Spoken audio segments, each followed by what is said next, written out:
Saya mau menjawab yang tadi dulu ya. Tadi kan ditanya sebenarnya sering nggak sih terjadi pada ibu hamil? Dari prevalensi kejadian preeklamsi di Indonesia itu sekitar 3-10%. Dan sebenarnya sih cukup rendah ya, karena ini masih menjadi kematian ibu, angka kematian ibu ini masih menempati yang ketiga dibandingkan infeksi yang pertama kalau di Indonesia. Tapi kalau di negara yang sudah maju, preeklamsi ini menjadi penyebab yang utama atau yang pertama sebagai angka kematian ibu gitu.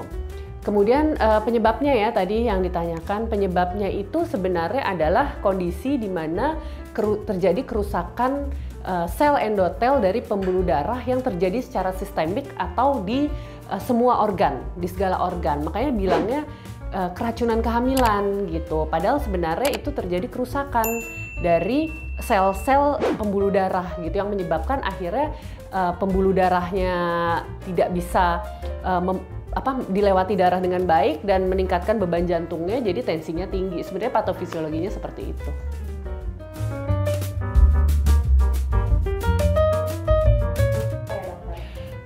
Biasanya sih kita kalau belum timbul gejala, biasanya kita mendeteksi dari pemeriksaan tekanan darah tinggi yang rutin dilakukan pada saat kontrol hamil. Gitu. Biasanya ketika ibu hamil datang ke poliklinik, kemudian diperiksa secara rutin, tensinya tinggi di atas 140/90, maka hal kedua yang harus diperiksa adalah protein urinnya. Kalau misalnya sampai menimbulkan gejala, biasanya udah cukup berat nih preeklamsinya. Gejalanya bisa pusing atau sakit kepala gitu. Biasanya sakit kepalanya di daerah depan sini atau di belakang.